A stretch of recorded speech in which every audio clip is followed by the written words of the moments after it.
Hola a todos y bienvenidos al webinar organizado por Cabify sobre el papel de las empresas en la lucha contra el cambio climático. Yo soy María Fernández Carballo, soy periodista, moderadora de esta charla, en la que estaré acompañada de manera virtual, porque estamos todos diseminados geográficamente por todo el globo, de Ninel Escobar Montecinos, economista y subdirectora de Cambio Climático en la World Wildlife Fund.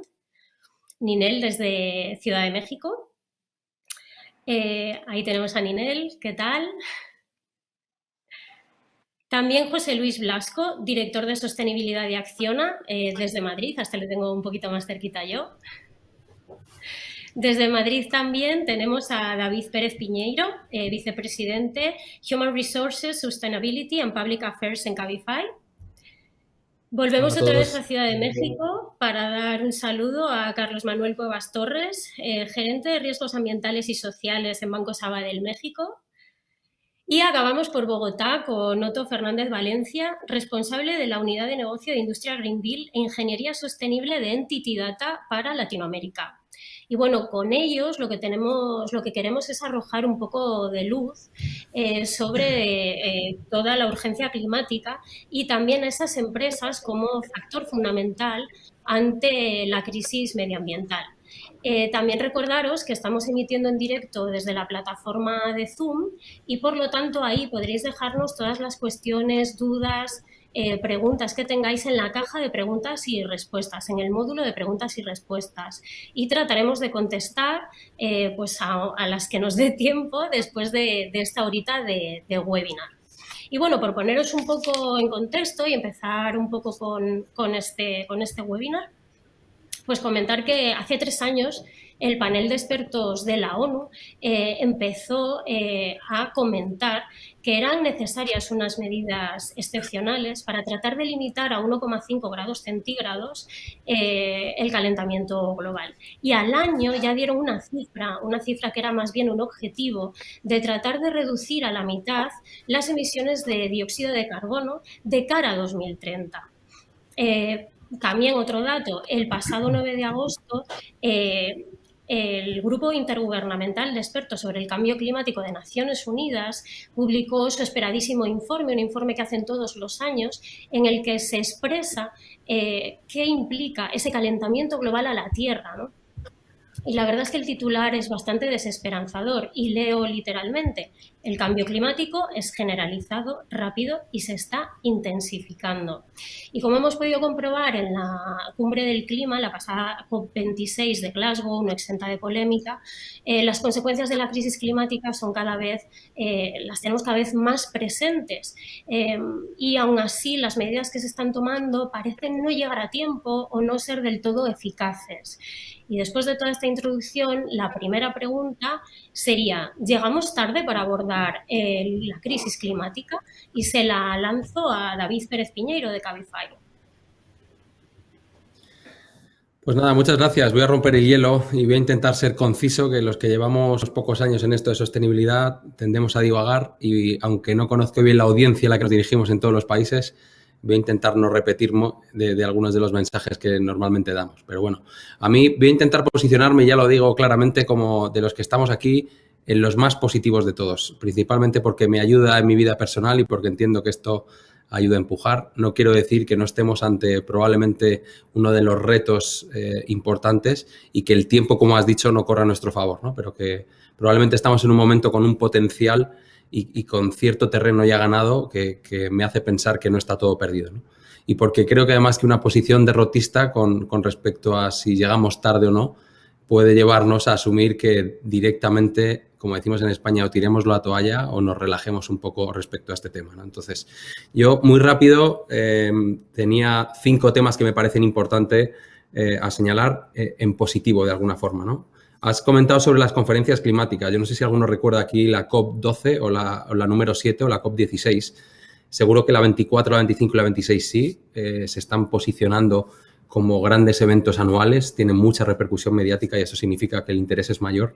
Siempre nos queda una sensación de no llegar a compromisos reales, pero COP tras COP se van consiguiendo algunos avances. Otro tema importante, me parece que hay compromisos cada vez mayores en reducción de emisiones. También nos parecen insuficientes, pero hay hay regiones, naciones, hay grandes potencias que no se habían puesto una fecha y ahora ya la tienen. Ahora lo que hay que conseguir es acelerar esas fechas, pero también veo atisbos positivos ahí. Hay una ligera caída en algunas de las renovables como la solar y otras energías que creo que también van a facilitar, acelerar ciertos procesos que hacen falta aquí.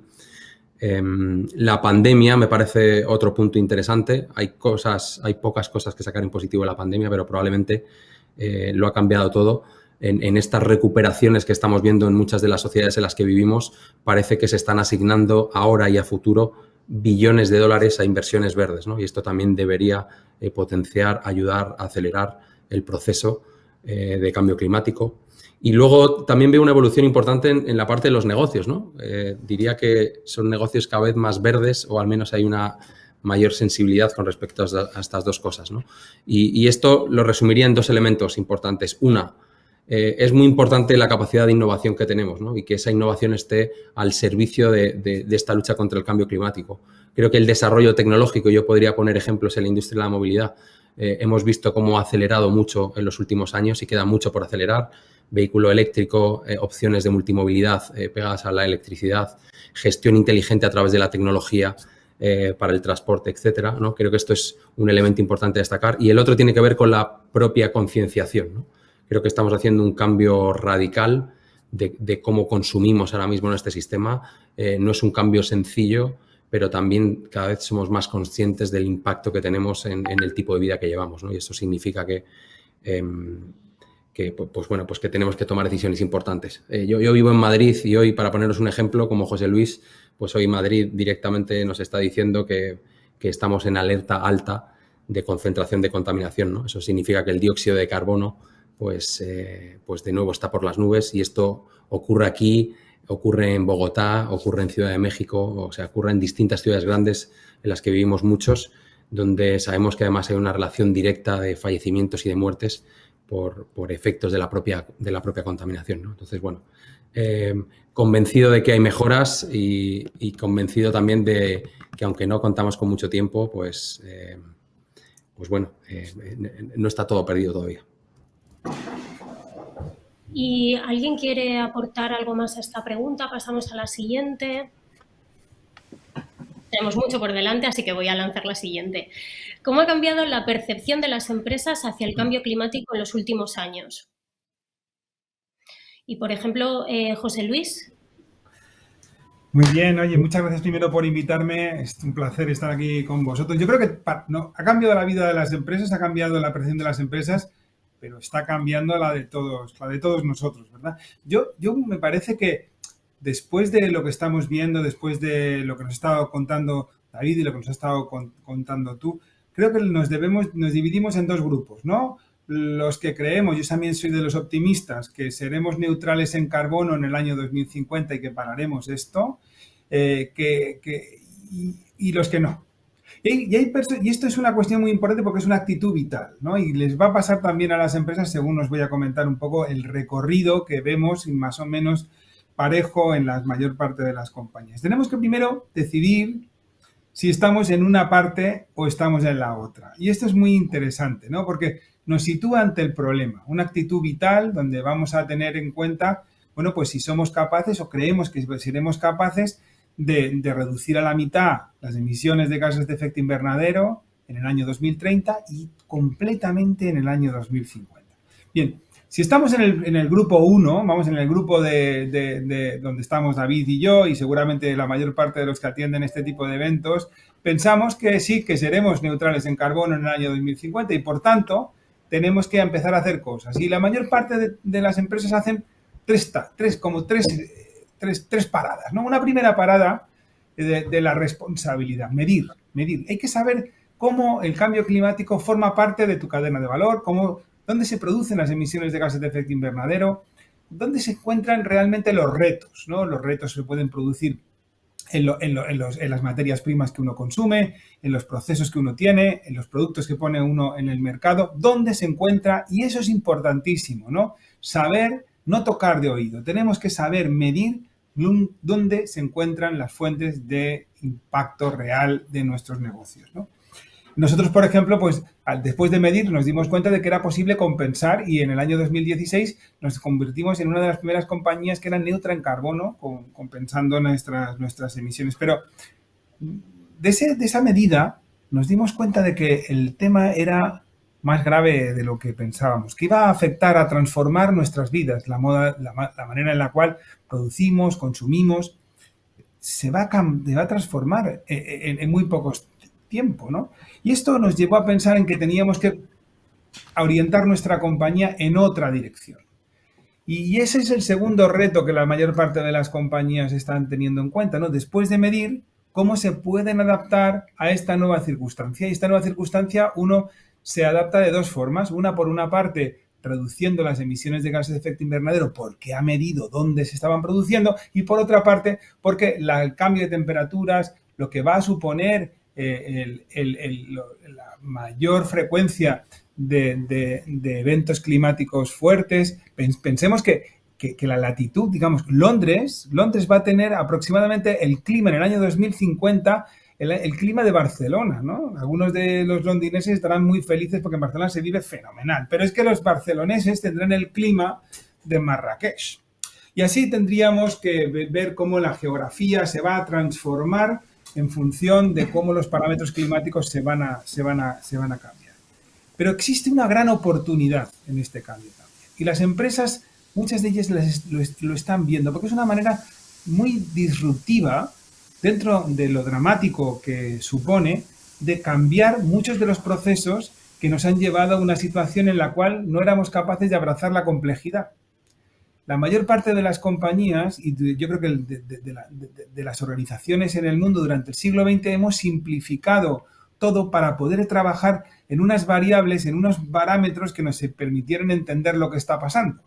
Y esa simplificación ha dado lugar a que nos hemos dejado bastantes de los ingredientes importantes fuera de la ecuación. Y nos hemos dejado fundamentalmente el planeta y en muchas ocasiones también las personas. Es una oportunidad para reformular nuestros negocios, para ser no solo más resilientes ante el cambio que va a suceder, sino abrazar esas oportunidades. Piensen ustedes cómo va a cambiar el mundo y cambiemos los negocios para adaptarnos a esa nueva circunstancia. Y seguro que van a encontrar, y en esta charla van a encontrar multitud de ideas para que en esa tercera fase no solamente piensen en el clima como una amenaza a su negocio, al status quo actual, sino piensen como una oportunidad de regenerar gran parte del planeta que nos hemos ido erosionando durante los últimos años, de las últimas décadas de gran crecimiento, pero en el cual hemos dejado un déficit planetario enorme, ¿no? En esa parte, en la parte regenerativa, en la parte del elemento positivo, estoy seguro que nos encontraremos muchos de los que estamos aquí, muchos de los que están escuchándonos. Y a tenor de esto que comentas, José Luis, la siguiente pregunta es ¿cuáles han sido las claves que han llevado a las empresas a reforzar su lucha contra el cambio climático? Y ahí veo que se quiere apuntar Otto. Otto, coméntanos. Bueno, en realidad me gustaría a mí Carlos, perdona, sí, Carlos, dime.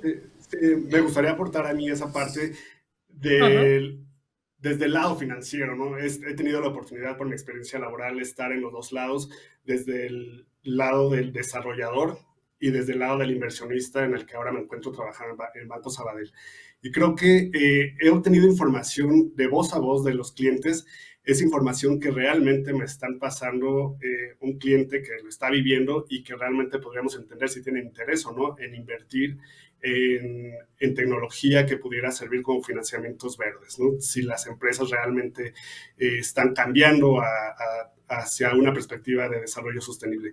Y en la primera intención general por la cual las empresas están cambiando, pues es primero por la urgencia climática y la escasez de recursos. Pero la realidad es que la mayoría de las empresas no es que estén invirtiendo en un financiamiento verde por temas que todos quisiéramos saber, que ellos tienen una conciencia de responsabilidad social. La realidad es otra, y yo podría dividirla en cuatro. Una, por la presión del consumidor, que el consumidor, consumidores individuales, de personas comunes, estamos volteando cada vez más a revisar las etiquetas y se preocupan por el origen de sus productos. Y al final, entonces, las empresas han visto ahí un mercado en el que termina siendo mercadotecnia. Y solamente por dar o proyectar una imagen de que la empresa o el producto es verde, las empresas están entonces invirtiendo en esos temas, pero termina siendo por mercadotecnia. Otra, porque los clientes de gran tamaño, ya empresarios y sobre todo empresas que consumen productos de Latinoamérica, pero que están en Europa, ellos ya exigen ciertas certificaciones ambientales y que no llegan a adquirir productos si no cuentan con esas certificaciones. Entonces, al final, esto se convierte por una presión del consumidor. La segunda que yo podría poner es porque terminan invirtiendo para beneficio propio, porque si invierten en tecnología verde les va a ayudar a reducir su consumo energético y al final termina siendo todo el tema monetario.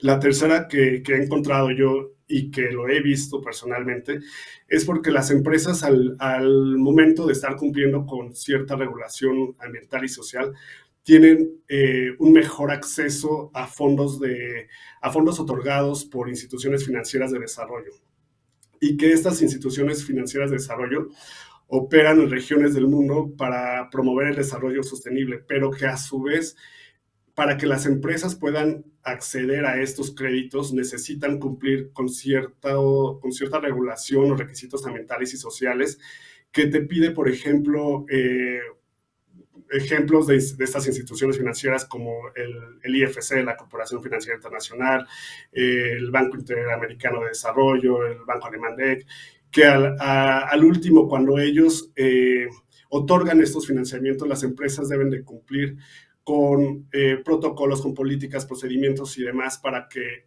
identifiquen los impactos y riesgos ambientales que están teniendo las actividades de sus operaciones.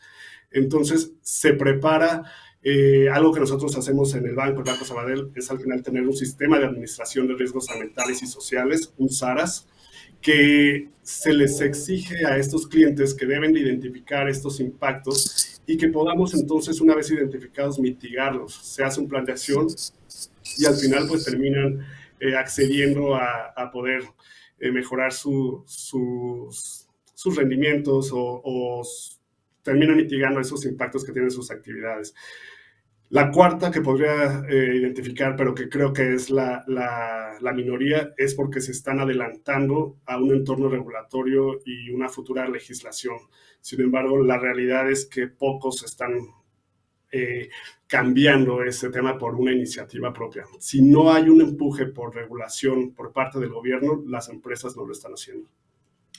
Muchísimas gracias, Carlos. Precisamente empezamos el segundo bloque de preguntas, que es un poco ya meternos en harina, hablamos ya de medidas prácticas. Para ello le quería preguntar a Ninel Escobar qué medidas urgentes hay que adoptar y cuál es la aportación de las empresas al respecto. Sí. Gracias, María. Pues desde WWF, que es una organización que ha trabajado desde su origen con empresas buscando la transformación del sector corporativo y reconociendo el enorme papel que tienen para cambiar el impacto o para reducir, mitigar, pero sobre todo restaurar el impacto ambiental de la humanidad. Creo que hemos identificado alrededor de 7 medidas genéricas que, si bien la escala y el tipo de medidas depende de las particularidades de la empresa y del sector industrial al que pertenezcan, creemos que en menor o mayor medida todas estas acciones tienen sentido en la mayoría de las empresas. La primera, que ya lo mencionaron anteriormente, es conocer la magnitud y el origen de las emisiones. Una empresa tiene que tener pleno conocimiento de dónde están esas emisiones y por qué se producen y de qué tamaño son. No solo el alcance 1 y el alcance 2, que son los alcances que la mayoría de las empresas evalúan, las emisiones directas y las emisiones por consumo de electricidad, sino también la cadena de valor. El alcance 3 sigue siendo un gran reto para las empresas medirlo y conocerlo a detalle, y cada vez es más importante, y sobre todo en algunos sectores las emisiones de este alcance de la cadena de valor representan la mayor parte de las emisiones asignadas o relacionadas con las empresas. Luego, acciones, una vez que entendemos dónde está el origen de esas emisiones, existen medidas puntuales que tienen sentido en la mayoría de los casos. La primera es el uso de energía. Y aquí estamos hablando de eficiencia energética y también de la transición a energía renovable. En la mayoría de los países esto es un negocio, es decir, tiene ganancias reales, concretas, la mayoría en el corto plazo para las empresas que deciden invertir tanto en eficiencia como en transición a renovables. Por supuesto que tiene retos de entender los mercados eléctricos en cada país, identificar los instrumentos adecuados para que una empresa pueda desde poner paneles en sus instalaciones hasta hacer un contrato con algún desarrollador de energía renovable, hasta cambiar equipos, maquinarias, educar a los empleados, a las y los empleados para usar estos nuevos mecanismos o cambios específicos en logística y operación que traigan estos beneficios en eficiencia energética. Todo eso tiene sentido y tiene ganancias en el corto plazo. Después, la gestión de residuos. En muchos países la gestión de residuos es un gran reto. Por darles un ejemplo, en México menos del 10% de los residuos que se generan en el país tienen un tratamiento que llega hasta el uso final, es decir, hasta el procesamiento completo de los residuos y el aprovechamiento máximo. La mayoría de los residuos quedan en tiraderos pues si bien confinados, pero sin ningún tipo de tratamiento adicional. Y aquí las empresas tienen un gran potencial de avanzar en eso. También hay ganancias dependiendo del tipo de residuos que se produzcan. Y en particular los plásticos de un solo uso se ha identificado que tienen una huella altísima y que tienen un gran potencial de reducir emisiones si las empresas toman medidas específicas de atención. Después, el transporte, ya lo mencionaba David. La pandemia, por ejemplo, nos ha dejado a muchas empresas, les ha mostrado la posibilidad de reducir emisiones, por ejemplo, en esquemas mixtos o en esquemas de trabajo en casa. Pero adicional a eso, la distribución, la logística, hay mucho potencial en el transporte para reducir emisiones. En penúltimo lugar, tenemos la eficiencia en la cadena de valor. Ahí recordemos que la mayoría de los negocios está migrando a esquemas descentralizados con una cadena de valor independiente, como es el caso, por ejemplo, de Cabify, que los coches, el tema de la propiedad y la regulación de esos aspectos es importante. Y en ese sentido, todo lo que podamos hacer con la cadena de suministro tiene sentido. Y ahí las empresas tienen que desarrollar capacidades para comunicarse mejor con sus proveedores, educarlos, promover y facilitar que adopten metas de reducción de emisiones ellos también y poder contabilizar esa contribución. Y finalmente la educación, que también ya lo mencionaban, es muy importante educar a los empleados de las empresas en esta nueva lógica y en este contexto de emergencia climática, así como a los consumidores. Si bien hay consumidores, es una tendencia internacional el interés del impacto ambiental de lo que consumimos. En muchos mercados como el mexicano no es una prioridad todavía de los consumidores. Y las empresas también tienen responsabilidad en educar a los consumidores en torno al impacto y la huella de carbono que tienen los productos que venden. Y creo que lo dejaría ahí, María. Sé que estamos un poco atrasados, pero quería poner esos puntos sobre la mesa. Gracias. No te preocupes, Ninel. Pues precisamente ya que has abierto el melón de los transportes, quizás David puede aportar algo más a esta pregunta sobre movilidad y esas medidas urgentes que consideras que hay que instaurar ya en este sector. Se han comentado, yo creo que hay una parte que ha comentado Ninel y otra José Luis muy importante. La primera, este posicionamiento un poco que tiene que ver con medición, probablemente no sea finalista, ¿no? No tiene mucho sentido solo medir si nos quedamos en medir y no hacer nada más. Yo creo que en nuestro caso, en el caso de Cabify, lo que tenemos muy claro es a dónde vamos, ¿no? Cuál es la meta. Y la meta es convertirnos en una empresa cero emisiones y para eso necesitamos desde el minuto 1 pues ponernos a medir. Esa medición, y aquí voy a la parte que ha comentado Ninel, me parece básico que tengamos en cuenta que no vale hacerse trampas, ¿no? Que los Scope 1, 2 y el Scope 3 tienen que estar presentes en la medición. Flaco favor nos hubiéramos hecho nosotros si dejamos toda la parte emisiones de vehículos con los que trabaja Cabify con su aplicación en todos los países donde operamos, ¿no? O sea, el Scope 3 para nosotros es el 99,9% del impacto, ¿no? en emisiones. Y el posicionamiento ha sido claro y es el de medición para compensar y para ponernos un plan de reducción, que en nuestro caso es una reducción de un 15% año a año, ¿no? Hasta que seamos capaces de ser una empresa cero emisiones, ¿no? Tenemos un proceso, aparte de bastante transparente ahora, en dos pilares claros. Uno, y creo que va de la mano de otra de las cosas que ha dicho Ninel que son importantes. Hace falta mucha concienciación y vemos sensibilidades distintas en distintos mercados.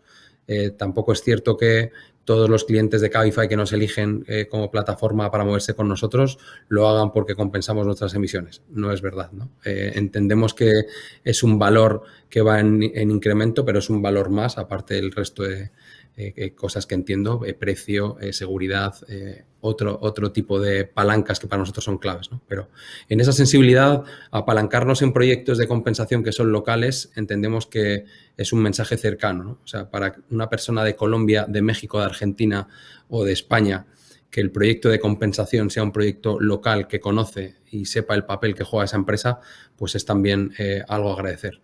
Y por otro lado, la tecnología, que creo que también se ha mencionado, y es nosotros llevamos utilizando los 2 últimos años tecnología blockchains.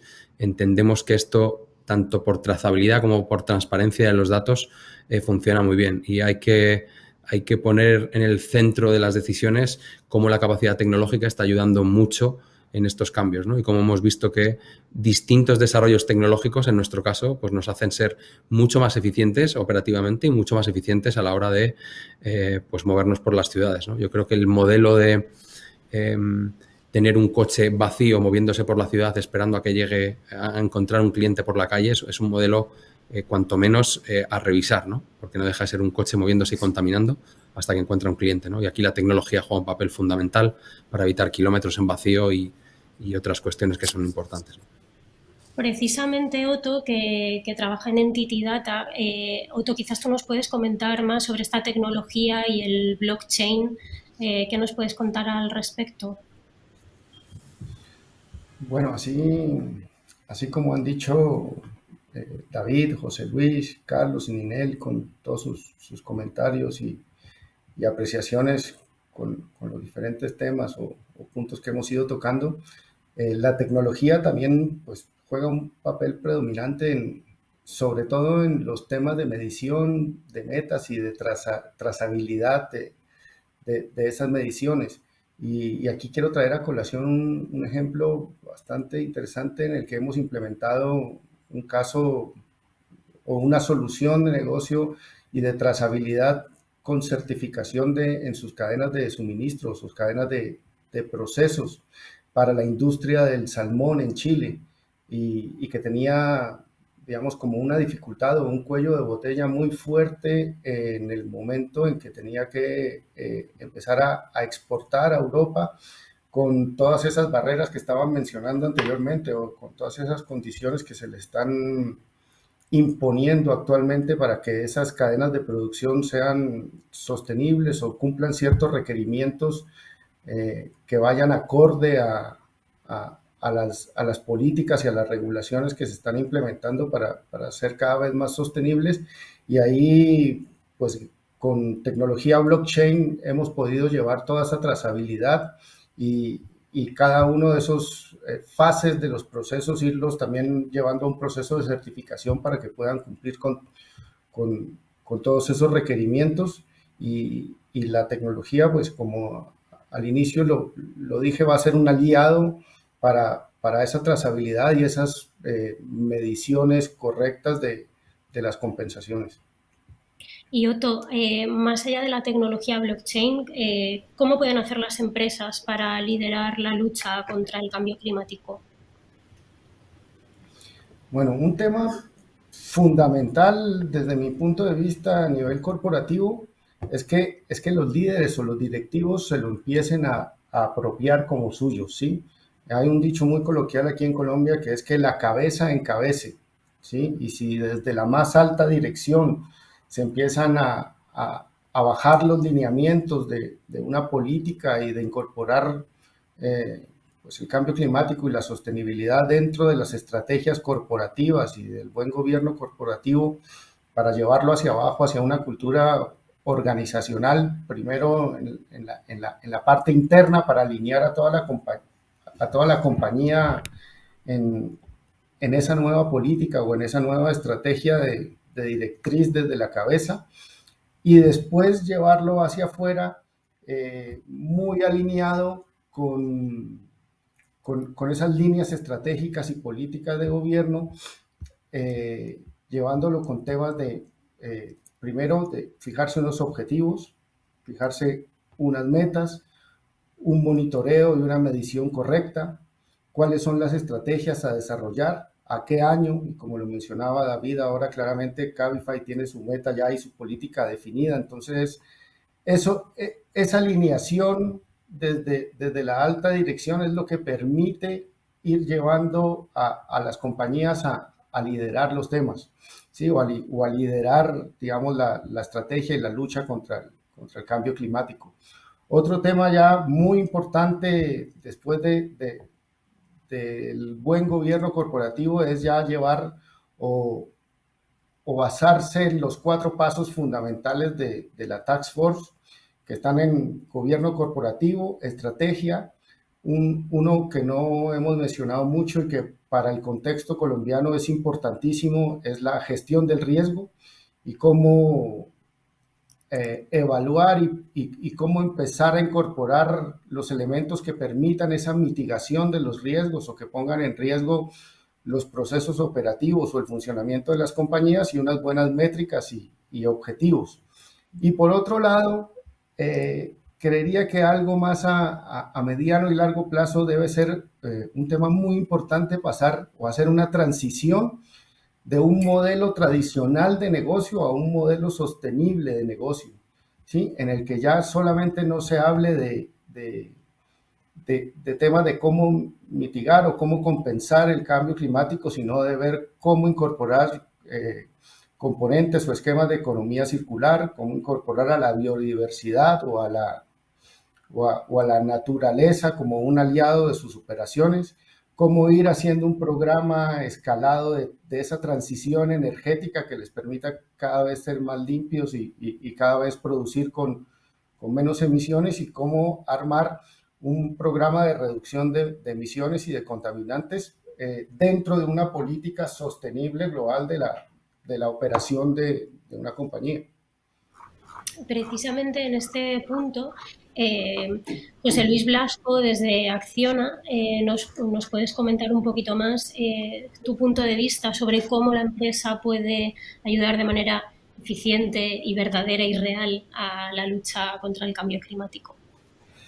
Bueno, yo creo que hay una cuestión que a mí me gustaría aclarar, ¿no? Y es que muchas veces partimos de la base de que cambio climático está metido dentro de la bandeja o de la cesta del resto de asuntos ESG, ¿no? O sostenibilidad, o digamos que se tienen que hacer o se tienen que implementar por responsabilidad. Yo creo que esa época ya ha pasado. De la cesta nos ha crecido, nos ha emergido por urgencia, básicamente, el cambio climático. Con lo cual, para mí, es un factor empresarial de primera magnitud. Ya no estamos hablando de que gestionando el cambio climático o gestionando el clima vamos a mejorar como empresa, que también, sino que es una cuestión que esa urgencia nos lleva en este momento ya, a tener en cuenta de que muchos de los activos que tenemos en producción no servirán. Fijaros en una cuestión, es decir, que si uno tiene una fábrica y cree que el cambio climático nos va a llevar a generar políticas de neutralidad en el año 2050, le quedan 29 años de vida. Cada activo que emite CO2 se deprecia cada día. Cada diseño que hacemos que no tiene en cuenta ese cambio climático no va a tener vida. Vamos a llamarle, tiene obsolescencia climática programada. Y esa es una cuestión muy importante para la empresa, porque si mira a largo plazo, si aquellas compañías que miran a largo plazo van a ver en el clima un elemento para innovar. Y esta es la cuestión principal. Olvidémonos de que nos compren el producto mañana? ¿Dónde está la atracción mañana? Que nos premien mañana. No, estamos hablando de un cambio brutal. Es como cuando empezaron digamos, la venta por Internet, decir que como no había personas que tenían acceso a Internet para comprarnos los productos, que no iba a triunfar el comercio digital. Estamos en ese momento, ¿no? Pues a mí me preguntan mis hijos, ¿y qué hacías tú cuando emergió Internet? ¿Dónde estabas tú pensando? ¿En qué estabas pensando que no aprovechaste la disrupción de Internet? Pues lo mismo nos va a pasar ahora con esto. Nos van a preguntar nuestros nietos, nuestros hijos, por dos razones. Una por responsabilidad y otra, ¿qué demonios estabas haciendo tú, padre, que no diste la oportunidad del cambio, de la transformación? Porque muchas de las compañías en este momento son sus accionistas los que tienen que demandarle, oiga, ¿y usted qué está haciendo por el cambio climático? Fijaros en Cabify, ¿no? Su modelo de negocio ya es una solución en sí mismo. Fijaros en la que nos están contando, están cambiando la flota, pero ¿lo hacen por responsabilidad?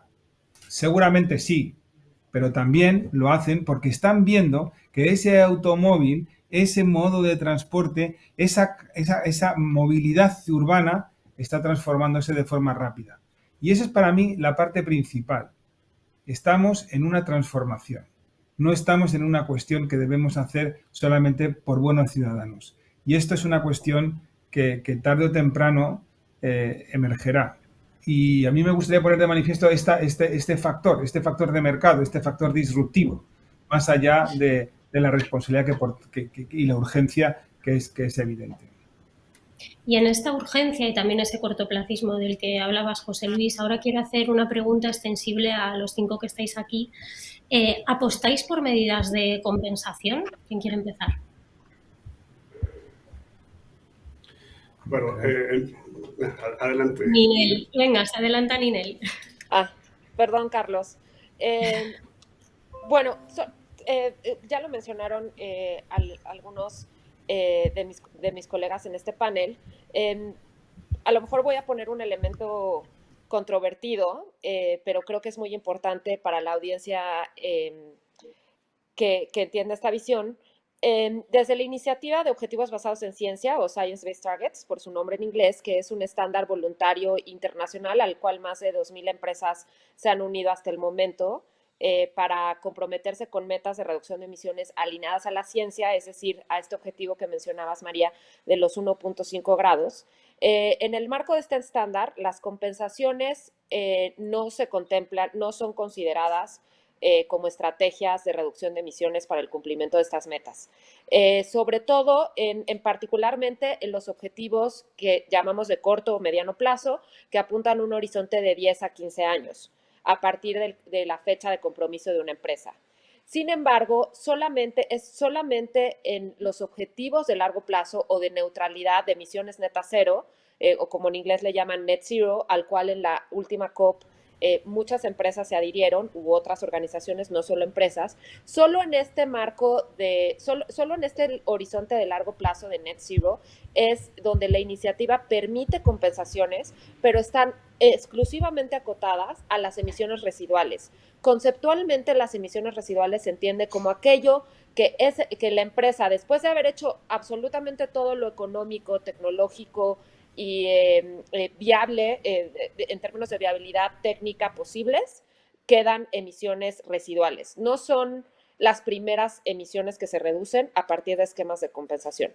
Y en ese sentido, la compensación tiene lógica y no se asocia a un esquema de greenwashing. La iniciativa es estricta, obviamente, es muy ambiciosa, obviamente, representa muchos retos para las empresas, pero desde el punto de vista científico, los socios de la iniciativa, todas organizaciones internacionales enfocadas en medio ambiente, creemos que solo en ese sentido tiene lógica las compensaciones. Las empresas que ven a las compensaciones como la primera estrategia fácil de reducción de emisiones, creemos que no están haciendo el trabajo completo. Y ya. Veo a Carlos sintiendo. A ver, cuéntanos, Carlos. Sí, yo estoy totalmente de acuerdo con Inel, porque creo que obviamente sí las compensaciones definitivamente terminan siendo un buen recurso, pero no debería de ser el inicial. Sabemos que siempre lo ideal sería el prevenir. Si no, creo que estaríamos solamente cubriendo un problema por estar del otro lado haciendo mil cosas que no están siendo sustentables, pero por un lado estamos disfrazando de cierta forma esa actividad de al lado, ¿no? Entonces, al final, obviamente sí, es un hecho y tenemos que estar conscientes en que en el futuro van a seguir los proyectos de infraestructura, van a seguir, vamos a tener que seguir usando y extrayendo recursos naturales, y entonces ahí es donde vamos a tener que sí compensar de alguna forma, pero lo ideal siempre va a ser prevenir. No podemos estar tratando de sembrar X cantidad de árboles y por un lado estar emitiendo una gran cantidad de dióxido de carbono sin una buena medida. Lo ideal es que llegáramos a una emisión cero, ¿no? Y creo que las instituciones financieras, ahí tenemos un gran compromiso y una gran responsabilidad, porque al final nosotros somos las instituciones financieras las que estamos otorgando financiamientos y créditos a las empresas para poder desarrollar los proyectos de nuestros clientes. Y creo que nuestra responsabilidad es poder identificar, ayudarlos a ellos a poder identificar estos riesgos e impactos ambientales y que ellos puedan prevenirlos. Si no es posible prevenirlos, entonces sí mitigarlos y compensarlos, pero siempre pensando en prevenir.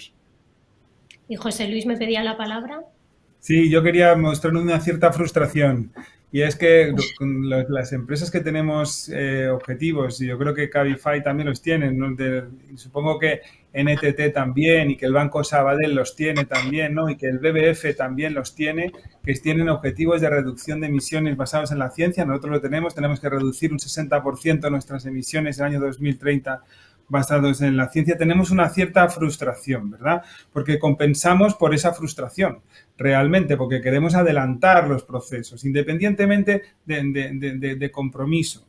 Y porque tenemos una convicción en cierta medida de que esa compensación tiene que hacerse no de cualquier forma. Creemos que los proyectos de compensación tienen su papel y tenemos que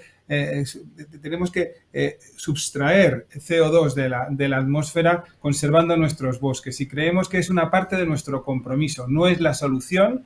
Por eso digo que es lo hacemos por frustración de no poder ir más deprisa. Imaginaros, cada uno de nosotros mañana tiene que ser cero carbono, quiere ser cero carbono, tiene la ambición de cero carbono, pero es que hay muchas cosas que no han cambiado, que tienen que cambiar, pero que no han cambiado. Y ahí es donde yo creo que con ese compromiso, antes lo comentaba nuestra compañera, ¿no? También de genuino, de alinearse con la ciencia, caben las compensaciones y tienen también un papel de financiador de la conservación de nuestros bosques y de la promulgación de una masa forestal que sea capaz de mantener el equilibrio natural que no debemos nunca perder. Con lo cual, me reitero en esa palabra de frustración.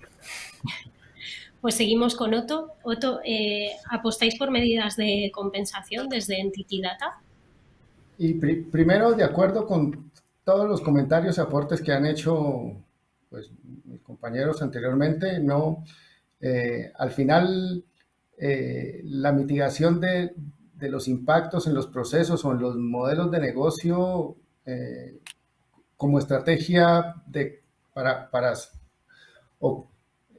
cómo mitigar a través de compensaciones en esos procesos o modelos de negocio es porque, como lo decían anteriormente, la compañía de pronto o no lo ha evaluado o no se ha interesado o no lo tiene claro por dónde empezar a cambiar sus operaciones para poder no tenerlo como estrategia principal, una compensación, ¿sí? Eso, digamos que completamente de acuerdo y que no debería ser como el componente principal o la estrategia principal o la primera estrategia que llevan las compañías actualmente para compensar por este lado, pero por el otro lado seguir, digamos, contaminando dentro de sus procesos o sus modelos de negocio en sus operaciones. Pero por otro lado tiene una gran importancia porque, como lo decía José Luis, eso se aporta o se genera también un capital natural que de alguna manera estaba perdido y se está recuperando, y que eso es un valor o un activo que se está volviendo a generar para la biodiversidad y para aplicar como modelo. Muchísimas gracias, Otto. Y nos queda la última, eso es, a por ti, David. Nada, yo no quería repetirme porque antes yo creo que he comentado un poquito esta parte de compensación por nuestro lado, ¿no? Yo creo que es difícil entender que los que estamos decididos a compensar o somos neutros en carbono o buscamos la neutralidad, esto no es una parte finalista, ¿no? Es una especie de parche. Comparto la frustración con José Luis, pero es una frustración que, aunque compartida, busca otras cosas, ¿no? Pero no por frustración compartida es menor importante. Digo, ojo también al dato, porque no sé si estamos todos hablando del mismo contexto. No llegamos ni al 0,5% de las organizaciones que son ahora mismo neutras en carbono. Por tanto, ojalá esa sensibilidad de neutralidad de carbono fuera mayor y entre muchos más agentes, no como algo finalista, consiguiéramos proteger más bosques y ser garantes de estos pulmones que tenemos ahora mismo, que son los que están jugando un poco en positivo a todo este juego, ¿no? Dicho esto, hay un papel que me parece también como evidente en toda esta parte de compensación, y es qué mensajes se están dando, ¿no? En esta parte de concienciación que decíamos. Y es, antes hemos hecho referencia a algunos de nosotros a que cada vez existe algo más de sensibilidad en estas cuestiones. A mí me gusta hablar de organizaciones como agentes de cambio un poco. Pues oye, cuando Cabify contacta con sus empresas clientes o con sus clientes que cogen el servicio, o cuando da alternativas de movilidad eléctrica en las ciudades, o cuando estamos trabajando para poder decirle a un ciudadano, mire, usted me está diciendo que quiere ir en primavera en una ciudad como Bogotá a 700 metros de su punto de destino y le recomiendo que vaya andando. Creo que estas son soluciones, de alguna manera, que están trasladando muchos mensajes, ¿no? Más que solo utiliza mi servicio, sino que hay muchas maneras distintas de moverse, ¿no? Y que esto es un tema un poco de concienciación entre todos. Y al final, un poco en la línea de lo que contaba José Luis de nuestra propia huella como individuos, ¿no? Pues es importante también hacer una reflexión de, oye, ¿cómo conseguimos entre todos reducir esto como personas, como organizaciones, como país, como ciudadanos del mundo un poco? Muchísimas gracias. Pues vamos a empezar con el último bloque ya. Vamos con lo que llamamos los mensajes de futuro, título bastante ambicioso. Y la primera pregunta que quiero lanzar es, ¿se podría considerar que es cada vez más importante para el consumidor final optar por productos y servicios respetuosos con el entorno? Carlos Cuevas, por ejemplo, de Banco Sabadell México. Sí, definitivamente cada vez ha sido más importante ya para los consumidores finales el poder darle un seguimiento al producto que están consumiendo. Sin embargo, creo también que si vamos a pasos muy lentos, y como mencionaba Ninel, también es responsabilidad del productor educar al consumidor, ¿no? Sí, cada vez nos vamos preocupando más, tanto clientes individuales como clientes, como empresas. Sin embargo, creo que sí vamos a pasos muy lentos. Sin embargo, dentro de las aportaciones que se han ido avanzando, creo que ahí viene una responsabilidad de los clientes al momento de pedir que las empresas a las que les están adquiriendo productos tengan ciertas certificaciones de responsabilidad ambiental y social, que no adquieran productos que no están con estas certificaciones, que al final estas certificaciones te avalan que el producto está viniendo de una zona donde se está previniendo la esclavitud, que aún en el año 2021 aún siguen habiendo algunas actividades donde se puede relacionar a la esclavitud, donde hay trabajo infantil, y debemos de asegurarnos que estas certificaciones te avalen que los recursos que están utilizando para estos productos están viniendo de zonas donde están permitidas su extracción y con una responsabilidad social. Igualmente, nos estamos enfocando mucho en temas ambientales, y que por la urgencia del cambio climático creo que al final le damos más importancia a lo ambiental. Sin embargo, también lo social es bastante importante, ¿no? Y ahí entra el tener la responsabilidad también de adquirir productos donde las empresas tienen una calidad de trabajo hacia sus colaboradores, que haya unas condiciones laborales favorables y dignas, porque aún hoy en día todos sabemos que existen empresas en las que no cumplen con estas características, y creo que también como consumidor debemos de estar conscientes de qué está pasando, y que debemos de darle ese seguimiento a la cadena de suministro, unos como clientes individuales y por sus certificaciones, creo yo, como empresarios, como empresas ya más grandes. ¿Alguien quiere añadir algo más en esta cuestión? Pasamos a la siguiente. Ninel. Yo solamente hacer una reflexión un poco más desde los países en desarrollo. El atributo ambiental y en particular el atributo climático sigue siendo un atributo de lujo. La mayoría de la gente, ya hay que ser realistas, la pandemia y en muchos países tienen situaciones económicas complicadas. En México la mitad de la población vive en condiciones de pobreza. No podemos pensar que para las personas que no les alcanza para vivir dignamente día con día, puedan exigir o puedan empujar mercados sostenibles o con bajo impacto en emisiones, ¿no? En ese sentido, las certificaciones, todos los mercados verdes siguen siendo concentrados en consumidores de altos ingresos, en productos de lujo o en bienes no necesarios, ¿no? Y en ese sentido, creo que es importante no olvidar que nada sustituye una buena regulación ambiental. Puede haber la economía verde, los estándares voluntarios, las certificaciones ayudan mucho, pero nada va a empujar como una buena regulación ambiental. Y a mí cuando siempre me preguntan, bueno, ¿qué podemos hacer los de a pie? ¿Cómo ahorramos? ¿Cómo reducimos nuestra huella en el día a día? Yo siempre les digo, vigilen a sus políticos, vean las propuestas y pídanle a los gobernantes que se tomen esta agenda en serio.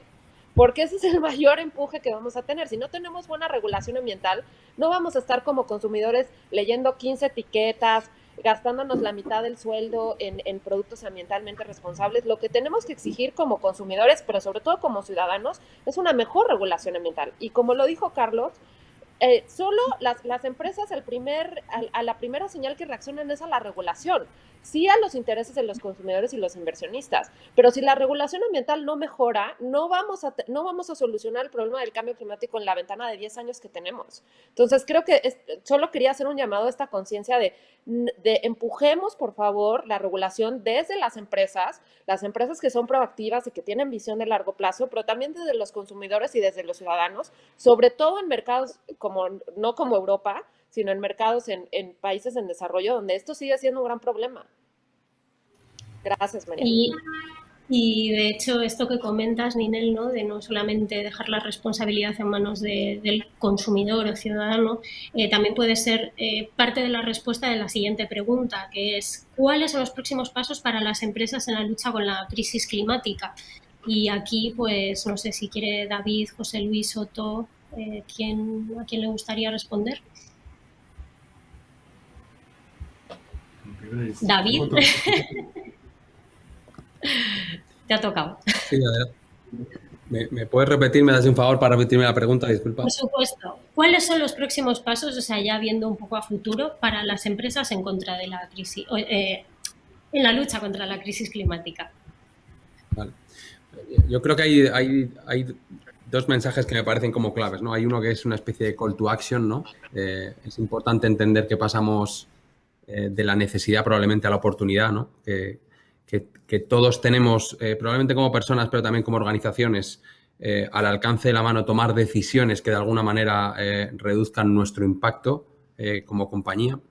Que es importante entender el papel que juega la tecnología en todo esto. Sé que a veces ha estado tal vez denostado o no bien conocido, pero que la tecnología juega un papel básico y que también lo juegan las nuevas generaciones, ¿no? Que son conscientes y han crecido ya sabiendo la importancia de estas cuestiones y que es necesario acelerarlo, ¿no? Por lo tanto, es bueno que pensemos en tomar decisiones que mejoran un poco nuestra vida.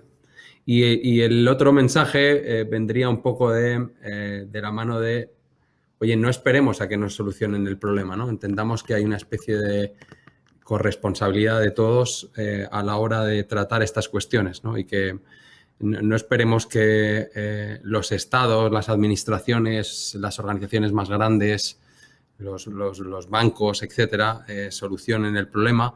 Entendamos que todos tenemos un poquito de responsabilidad y que todos podemos levantarnos mañana haciendo un pequeño gesto o un cambio de hábitos que acabe cambiando el comportamiento de muchos como sociedad, ¿no? Y que esos muchos poquitos son mucho más de lo que pensamos, ¿no? Como individuos probablemente sabemos que ese alcance es limitado. como organizaciones somos conscientes de que tenemos más capacidad de hacerlo, ¿no? Y cuanto más grande o mayor es la red, ¿no?, de cadena de valor, pues más fácil para esa organización cambiar o sumar adeptos a la causa. Muchísimas gracias, David. Pues vamos a terminar ya con la última pregunta del webinar antes de dar paso a las preguntas del público. Y lo que sí que os quería pedir a todos brevemente, una especie de statement final, ¿no?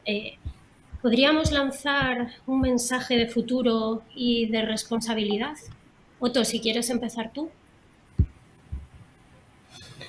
Bueno, mensaje un poco alineado a lo que venía diciendo David ahora. Uno, importantísimo, hacer mucho énfasis en la concienciación y cada vez más, digamos, ponerlo en la agenda y que se inunde de noticias y de temas relacionados con la emergencia y con el momento que estamos viviendo y que no da más espera. Y eso creo, esa concienciación creo que hace, digamos que el actuar o el modificar hábitos de tendencia, tanto en el consumidor como en los productores, que vaya o que permita que esa concienciación vaya tomando esos pasos, digamos, de libre decisión y no por el marco regulatorio, que es lo que nos pasa mucho en nuestro contexto latinoamericano, como lo mencionaban anteriormente. Entonces, que cada vez más se vaya concientizando y se vaya poniendo más en el top of mind de las personas y de las empresas para ir, digamos, tomando decisiones libres hacia esa responsabilidad. Muchas gracias, Otto. José Luis. Sí, yo creo que esto va como todo de las evoluciones. Cuando tienes una evolución, te tienes que buscar otra respuesta, pero cuando hay una revolución lo que hay que cambiar son las preguntas, ¿verdad? Al final esto es el reto de una generación. Nuestra generación tiene este reto y todas tienen uno. Nuestro es este. A mí lo que me parece importante es que tenemos la ciencia, tenemos las métricas, yo creo que tenemos los economics cada vez más claros y nos falta tensión en la regulación que marque territorios que realmente sean seguros para la inversión y básicamente yo me quedo con o me gustaría transmitirles esa capacidad que tenemos cada uno de nosotros de aportar una solución. Y en ese reto creo que estamos todos. Y me parece relativamente fácil, me voy a permitir esto, si vemos los términos absolutos de lo que va a suponer esta transformación. Por eso la veo posible. Veo que cambiar el 4 o el 5% del PIB, que es mundial, que es lo que realmente necesitamos para poder generar esa transformación, yo creo que es posible. Lo que ocurre es que en esa transformación va a haber ganadores y perdedores. Y a mí me gustaría que todos los que nos están escuchando hoy estén en el lado de los ganadores. Muchas gracias, José Luis. ¿David? De hecho, creo que mi respuesta anterior ha sido un poco también una llamada, ¿no? Este call to action que decía. Para mí la clave es que entendamos que esto es un cambio disruptivo. Probablemente se solape un poco lo que acaba de decir José Luis, ¿no? Esto no es no es una V2 ni una V3 de lo que traíamos, es un cambio disruptivo. Como todos, genera fricciones y tensiones grandes, pero hay que entender que esto no son agendas separadas, ni agendas de sostenibilidad, ni agendas de algunas organizaciones. Creo que el cambio es drástico y radical y que sí o sí va a venir más rápido de lo que pensamos, por lo menos los que ya tenemos unos años aquí, que es una noticia muy buena, pero que también quedan algunos pasos. Y el otro va un poco de la mano de lo comentado también en cuanto a concienciación, y es probablemente esa aceleración venga tanto de las nuevas generaciones como de la base tecnológica, como de las capacidades que vamos a tener para transformar cosas a una velocidad que probablemente ni somos muy conscientes ahora mismo, ¿no? Y todo esto ayudará a acelerar el proceso que estamos todos buscando. ¿Carlos? Yo me quedo con la responsabilidad que tenemos todos nosotros en el tema de empujar la regulación ambiental. Creo que esa va a ser la clave realmente. Sin embargo, identificando las responsabilidades que tenemos cada uno de nosotros como institución financiera. Banco Sabadell, pongo como ejemplo unas de las acciones que estamos haciendo en Banco Sabadell, y es precisamente el llevar un acompañamiento con el cliente, porque en algunas ocasiones las empresas pueden llegar a tener buenas intenciones en mejorar sus actividades y que tengan una mejor responsabilidad ambiental y social. Sin embargo, en algunas ocasiones se desconoce. Entonces, la responsabilidad que hemos identificado en Banco Sabadell es precisamente llevar el acompañamiento con el cliente a través de visitas a sus sitios, que se les pueda ayudar a identificar a ellos esos riesgos ambientales y sociales, y que a través del acompañamiento se puedan ir cerrando esos gaps u oportunidades que pueden llegar a tener, que no sientan que estamos haciendo inspecciones, auditorías negativas y exhaustivas, sino que al contrario, sientan esa tranquilidad que nosotros como institución financiera los vamos a estar inclusive hasta llevando de la mano para que puedan mejorar esas prácticas y que no lo vean como una obligación negativa, ¿no? Que al final ellos vean esos cambios positivos, pero al final termina siendo, creo que sí, el empujar todos nosotros hacia una regulación más estricta. Gracias. Vamos a terminar con Ninel Escobar. Gracias, María. Pues yo retomaría la idea de José Luis de el cambio climático implica ganadores y perdedores, pero tenemos todos que ser conscientes que todos vamos a perder si no atendemos esta emergencia climática a tiempo. A mí me gusta mucho una frase de la Organización Internacional del Trabajo que dice que no hay empleos en un planeta muerto. Yo agregaría o lo transformaría para las empresas, no hay ganancias económicas en un planeta muerto, ¿no? Y creo que la pandemia nos enseñó mucho a pensar en colectivo, a saber que nadie está a salvo si todos no estamos a salvo. Y en ese sentido invito a las empresas a hacer ese cambio de mentalidad y a tomar este nuevo paradigma de transformación desde hoy. Sé que es difícil, pero no nos queda de otra. Muchísimas gracias, Ninel. Pues vamos a ir con las preguntas que nos han hecho. Tenemos un poquito de tiempo, yo creo que da tiempo a 2 o 3. Vamos a ver. ¿Qué criterios tendrían que seguir las empresas para evitar técnicas de greenwashing o ecoblanqueo, vaya? ¿Alguien que se anime a contestar a esta pregunta bien difícil? Yo me animo. Bueno, Ninel, que tiene más, vamos, yo creo que todos estamos escuchando. No, yo creo que tienes más legitimidad tú, que nos haces de observadora, que nosotros, porque nosotros es nuestra preocupación todos los días. La autenticidad es la clave del compromiso, y sin autenticidad no es posible avanzar, y finalmente haremos un flaco favor a la causa que defendemos. Así que yo prefiero escucharte, Ninel. No, bueno, solamente comentar que creo que los estándares internacionales de terceras partes, por decirlo así, y sobre todo desarrollados por organizaciones que tienen legitimidad y que tienen el sustento científico para proveer estos criterios, han funcionado muy bien. Tal es el caso de la iniciativa de objetivos basados en ciencia, que, como les mencionaba antes, pues tiene todo un arsenal metodológico para empujar, o sea, para garantizar que las metas a las que adoptan las empresas están alineadas con la ciencia, por un lado, y que se evita el tema del greenwashing, ¿no? Lo mismo con el estándar Net Zero, que si bien ha sufrido muchas críticas, creemos que tiene todo el sustento tecnológico y científico para evitar estos aspectos de greenwashing a los que muchos consumidores o inversionistas o partes interesadas les preocupa. También mencionar particularmente en el caso de compensaciones, WWF lanzó recientemente una guía en la cual define y explica tanto criterios como indicadores para empujar a los mercados voluntarios de carbono a garantizar ese atributo climático, pero también a garantizar que hay un cobeneficio en términos de biodiversidad, o que por lo menos no tiene un impacto negativo en biodiversidad. Creemos que son unos blueprints, como les dicen en inglés, Este documento es público y por supuesto que les puedo compartir las ligas para que los descarguen, pero creo que esas dos referencias son muy importantes para las empresas hoy en día si quieren entender mejor dónde están los altos estándares de calidad en materia de reducción de emisiones, adopción de metas y compensaciones. Muchas gracias, Ninel. ¿Alguien quiere aportar? Sí, Otto.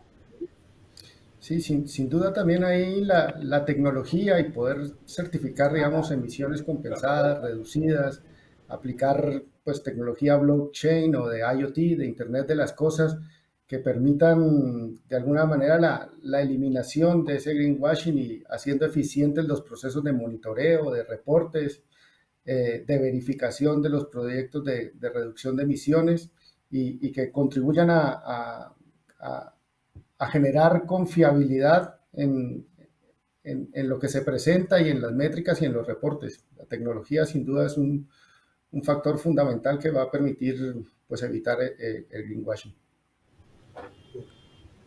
Carlos. Creo que también algo muy importante va a ser que las empresas desarrollen políticas de seguimiento a sus cadenas de suministro, porque al final si un producto se está vendiendo como sustentable, pero la empresa no está dando un monitoreo a todos sus proveedores y que se asegure que los productos, que los recursos y la materia prima están siendo realmente también manejados de una forma sustentable, al final el producto no se puede manejar como un producto verde si no estás teniendo un control allá atrás. Si tú como empresa no le das un buen manejo a tus residuos peligrosos, por ejemplo, ¿quién te asegura a ti como consumidor que esa empresa está dando un buen manejo a esos residuos? Y si el producto realmente es verde, pero tus residuos están siendo vertidos en sitios donde no son autorizados, pues al final no termina siendo green. Entonces creo que tenemos mucha responsabilidad también de nuestros proveedores. Muchas gracias, Carlos. ¿Queréis aportar algo más, José Luis, David? Pasamos a la siguiente. Pasamos a la siguiente. Nos preguntan, ¿cómo conviven dentro de las empresas los objetivos de sostenibilidad con los objetivos de negocio? Esa me la apunto yo. Venga, José Luis. Sí, David. Vamos a ver, os voy a dar un ejemplo que a lo mejor os puede resultar cómo lo hacemos aquí en Acciona. Yo creo que es un icono y como todos los iconos, las generalidades nos devuelven unos clichés que muchas veces no vemos. Nosotros, por ejemplo, la dirección de sostenibilidad, la dirección que yo lidero en Acciona Corporación, es una parte de la dirección financiera. Nosotros tenemos un Chief Financial and Sustainability Officer. Todas las inversiones que se llevan a cabo se ven desde el punto de vista sostenible, pero no solo desde el punto de vista de riesgo, sino desde el punto de vista de oportunidad. Nosotros buscamos la ventaja sostenible en nuestros proyectos, cómo podemos mejorar en la oferta, cómo podemos aportar más a nuestros clientes en cuanto a la descarbonización, protección de la biodiversidad o incorporación de colectivos vulnerables a nuestras fuerzas de trabajo. Hay que pensar que las infraestructuras, en nuestro caso, son el blueprint de muchas de la sociedad y es un importante motor de desarrollo y prosperidad. No podría ser de otra manera que la sostenibilidad formara parte del negocio de forma intrínseca. Muchas veces estamos viendo esto como un trade-off y a mí me parece que ese es donde está el error. El error es que esto no es un juego de suma cero, no hay que sumar y restar, hay que multiplicar y hay que dividir. Y esa es una cuestión importante. Los gestores que solamente ven aquello que es ambientalmente más adecuado o más sostenible, es más caro, son malos gestores, punto. Contundente, José Luis. Vamos a ver, David, que también quería aportar. Y bueno, yo no sé si en una organización como Cabify, ¿no? Donde probablemente la misión como empresa / visión está en transformar cómo nos movemos en las ciudades y cambiar directamente el modelo que tenemos caduco de movernos con un enemigo público que se llama coche privado y solo coche privado, ¿no? Como mayor enemigo a batir. No sé si esto ya es partir de un escalón de un 5 o un 6 de una escala de 1 a 10, ¿no? Y no partir de 0. Pero Y un poco la línea de lo que contaba José Luis. Principalmente esto no hay que entenderlo como dos hojas de ruta distintas, como responsabilidad de un área corporativa por muy cerca que esté del CEO, que trabaja de forma aislada y tiene su propio roadmap. Esto hay que entender que hay un alineamiento estratégico completamente definido, que existen unos pilares sobre los que cae la estrategia de negocio, y en cada uno de los desarrollos de la estrategia de negocio, en nuestro caso son iniciativas hacia los drivers, hacia las compañías con las que trabajamos, son clientes, hacia los desarrollos tecnológicos, etcétera, como en esos planes estratégicos se incluyen iniciativas que sean sostenibles. Pero de las propias iniciativas de cada una de estas áreas, ¿no? Y de la propia estrategia de la compañía, no iniciativas aparte que en un momento dado la compañía tiene que ver cómo incorpora en el roadmap de crecimiento de la organización. No sé si me he explicado muy bien, pero o sea, no hay mucho truco. Es algo bastante complejo en organizaciones grandes, ¿no? Y es algo bastante difícil en organizaciones que vienen trabajando de forma distinta, pero yo creo que no hay magia en esto, ¿no? Y es, oye, unifiquemos y entendamos que todo lo que hacemos y que parta de donde parta, pues tiene que tener en cuenta que, oye, que hay una serie de criterios a seguir y que tienen que ser lo más sostenibles posible. Pues con esta intervención de David hemos llegado al final del webinar, un webinar que ha sido posible gracias a Cabify Empresas, un servicio especializado para empresas que permite controlar tanto a los viajes como a los usuarios y todos los costes. También quería dar las gracias a toda la gente que nos ha acompañado esta tarde o esta mañana, dependiendo de dónde se encuentren, y también, por supuesto, muchísimas gracias a los ponentes de hoy. Gracias a Ninel Escobar, a José Luis Blasco, también gracias a David Pérez, también a Carlos Manuel Cuevas y a Otto Fernández. Muchísimas gracias y nada, hasta la próxima. Gracias a ti. Gracias a todos. Muchas gracias. Saludos a todos. Muchas gracias por la Gracias a invitación. todos.